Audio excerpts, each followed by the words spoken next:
Hello friends, welcome back to my channel SRK drama explain. Friends, ये video मैं लोगों के एंटरटेनमेंट के लिए बनाती हूँ, so please watch full, share, subscribe and like this video. Friends, आज की इस वीडियो में मैं एक्सप्लेन करने वाली हूँ टू हेटर्स की अमेजिंग लव स्टोरी, जहाँ पर ये दोनों एक दूसरे से नफरत तो करते हैं लेकिन साथ ही साथ वो एक दूसरे से प्यार भी करते हैं। तो देखना ये इंटरेस्टिंग रहेगा, क्या ये दोनों हेटर्स की लव स्टोरी कंप्लीट हो पाती है कि नहीं।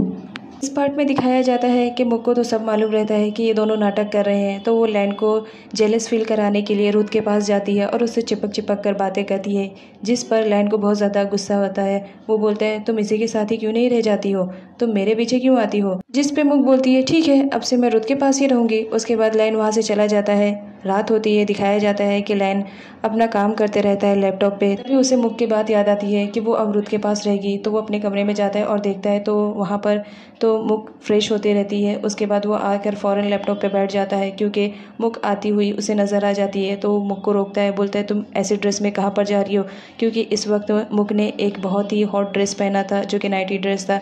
तो बाहर जाने लगती है। लैन उस पर रोकता है और बोलता है, ऐसे ड्रेस में तुम्हें बाहर जाने की परमिशन कौन दे रहा है, मैं तुम्हें परमिशन नहीं देता हूँ जाने के लिए। तो मुक बोलती है, मुझे तुम्हारी परमिशन की ज़रूरत नहीं है, मैं अपनी मर्ज़ी से पहनी हूँ और मैं कहीं भी जा सकती हूँ। जिस पर लैन उसे रोकने लगता है। मुक नहीं मानती है तो लैन उसे उठा लेता है और बोलता है, तो अब बताओ तुम कैसे जाओगी। जिस पर लैन उसके ईयर को कट कर देती है और बोलती है कि याद रखना, मेरे बीच में मत आओ। और फिर वो वहाँ से जाने लगती है। फिर से लैन उसे पकड़ लेता है, जिसमें इन दोनों के बीच अनफॉर्चुनेटली एक किस हो जाती है। उसके बाद क्या वो उसके नोज़ पे कट करती है और बोलती है, आइंदा मुझे किस मत करना, और वहाँ से चली जाती है। इधर दिखाया जाता है कि मुक ने पहली बार लैन को किस किया था, तो उसे सोचकर बहुत ज़्यादा खुश होती रहती है कि हम लोग की फर्स्ट किस है। इधर लैन को दिखाया जाता है जो अपनी शर्ट लेकर मुक के पीछे जाता है। मुक सीधा रुथ के कमरे में आती है। रुथ देखकर शॉक्ड हो जाता है, क्योंकि उस वक्त मुक बहुत ज़्यादा ब्यूटीफुल लग रही थी उस ड्रेस में। रुथ का मुंह तो खुला का खुला ही रह जाता है। तभी वहाँ पर लैन आ जाता है और वो मुक को बोलता है कि ये शर्ट पहन लो, लेकिन मुक नहीं पहनती है और वो बोलती है, मेरी मर्जी, मैं जब चाहूँ जो पहनना चाहूँ पहन सकती हूँ, और वैसे ही तुमने ही तो कहा था मुझे रुथ के साथ रहने के लिए, तो मैं तुम्हारी बात मान रही हूँ, अब मैं इसी के साथ रहूँगी। लैन को बहुत ज़्यादा बुरा लगता है। वो बोलता है, कुछ भी हो जाए, ये शर्ट पहले पहनो, लेकिन वो नहीं पहनता है। तभी वहाँ पर रुथ का पिया आ जाता है। वो भी मुक को ऐसी कंडीशन में देख लेता है। रुथ को बहुत अजीब लगता है, तो वो मुक को बोलता है कि ये शर्ट पहन लो। वो अपने हाथों से पर्सनली मुक को पहनाता है, जिस पर मुक पहन लेती है। तभी लैन को बहुत ज़्यादा गुस्सा आता है इस बात पे कि जब मैं शर्ट पहनने के लिए कह रहा था तो नहीं पहनी, अब ये रुथ के हाथों से पर्सनली पहन ले रही है। उसके बाद लैन वहाँ से चला जाता है और बोलता है, तुम लोग को जो करना है करो। लैन जाता है अपने कमरे में सोने के लिए, लेकिन उसे नींद नहीं आ रही थी, क्योंकि उसे मुक का ख्याल बार बार आ रहा था। तो वो जाता है मुक को चेक करने के लिए कि वो ठीक तो है ना। तब वहाँ जाकर वो देखता है कि वो लोग तो गेम खेलने में बहुत ज़्यादा बिजी हैं। इस गेम में रुथ भी बराबर का पार्टनर रहता है, वो भी मुक के साथ खेलता है। लैन ये सब देख के बहुत ज़्यादा जेलस फील करता है। उसके बाद वो सीधा आकर मुक और रुथ के बीच में बैठ जाता है और वो बोलता है कि तुम लोग को समझ में नहीं आ रहा, रात कितनी हो गई है, ये खेलने का वक्त है, जब अपने कमरे में सो जाओ। लेकिन मुक रहती है, वो मानने के लिए रेडी नहीं रहती है और वो बोलती है, आज तो मुझे कितना अच्छा लग रहा है, चलो तुम्हारे साथ भी हम गेम खेलते हैं। लैन तो पहले मना करता है, लेकिन बाद में खेलने के लिए रेडी हो जाता है, जिस पर मुक बहुत ज़्यादा खुश हो जाती है। उसके बाद क्या, दोनों गेम स्टार्ट करते हैं और इस गेम में हमारी मुक ही बार बार जीतती रहती है और लैन हारता रहता है और मुक के हाथों पीटता रहता है। उसके बाद दिखाया जाता है कि मुक ड्रिंक कर लेती है और साथ ही साथ वहाँ पर डांस करने लगती है। डांस में रुथ का पीए भी इन्वॉल्व रहता है, वो भी उसके साथ पार्टिसिपेट करता है डांस में। लैन को ये सब बिल्कुल भी पसंद नहीं आता है, तो वो मुक को ज़बरदस्ती कमरे में ले जाने की कोशिश करता है, जहाँ पर मुक बेहोश हो जाती है, क्योंकि वो बहुत ज़्यादा ड्रंक कर ली थी।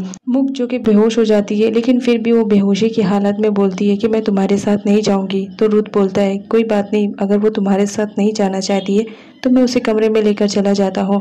जिस पर लैन मना करता है कि नहीं, कोई बात नहीं, मैं इसे लेकर चला जाऊँगा।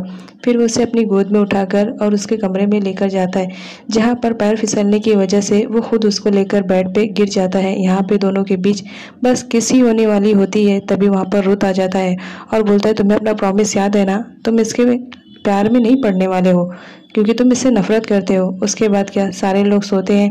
वहाँ पर रुथ का पिए भी सोता है। सुबह जब दोनों की आंख खुलती है तो दोनों अपने आप को एक ही बेड पर और बगैर कपड़ों के पाते हैं। वो दोनों हैरान रहते हैं कि आखिर उन दोनों के बीच कल रात क्या हुआ था।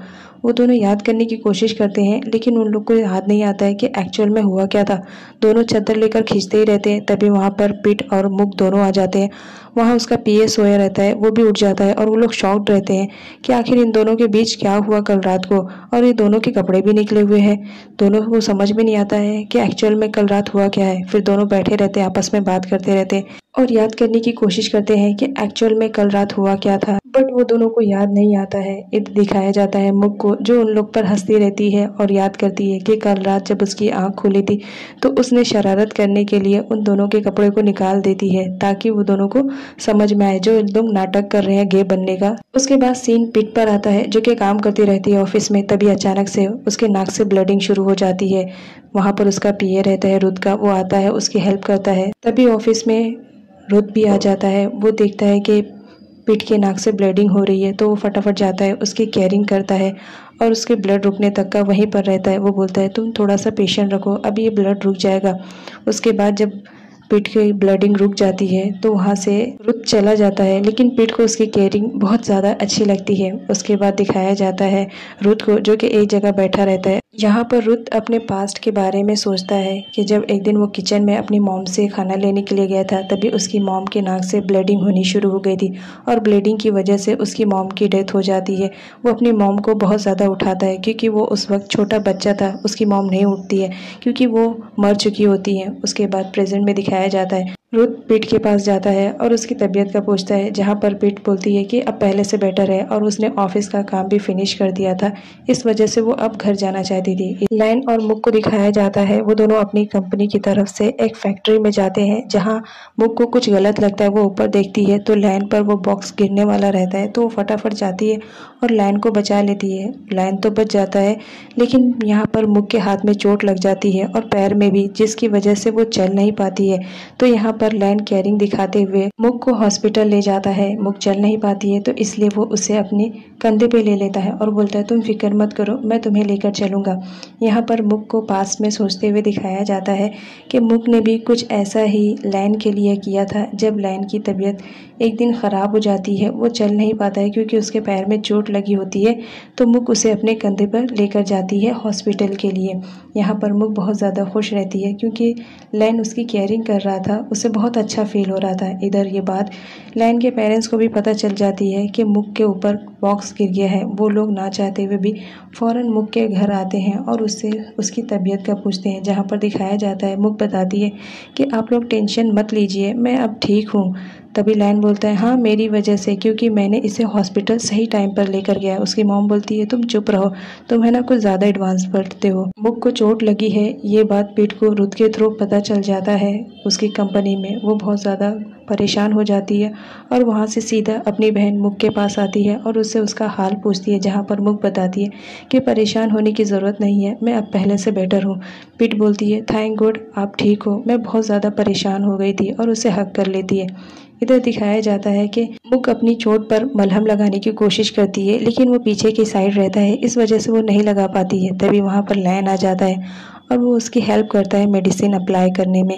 यहाँ पर मुक तो सिर्फ लैन को ही देखती रहती है। तभी लैन अपनी कड़वी ज़बान से बोलता है ज़्यादा मुझे देखो मत, क्योंकि मैं तुम्हारे लव में पागल नहीं होने वाला हूँ। तुमने जो मेरे साथ किया है वो मैं याद रखूँगा। यहाँ पर दोनों के बीच फिर से झगड़ा हो जाता है और लैन मुक को बहुत जली कटी सुनाकर वहाँ से चला जाता है। यहाँ पर हॉस्पिटल से मुक को कॉल आता है, जहाँ पर वो जाती है तो उसे मालूम पड़ता है कि उसके डैड की कंडीशन अब काफ़ी बेटर है। तो परिवार वाले बहुत ज़्यादा खुश होते हैं कि चलो अब डैड की कंडीशन थोड़ी नॉर्मल हो गई है, तो अच्छा लग रहा है। उसके बाद नेक्स्ट सीन में दिखाया जाता है लैन के पेरेंट्स ने उसे फोर्स करके कोरिया हनीमून के लिए भेज दिया था, जहाँ पर वो दोनों गए थे, लेकिन लैन तो प्लानिंग करके पूरा आया था। यहाँ पर दोनों घूमते रहते हैं। तभी मुक को थोड़ा सा अजीब लगता है, उसे समझ में आता है कि वो अनजान किलर अभी भी लैन के पीछे पड़ा हुआ है।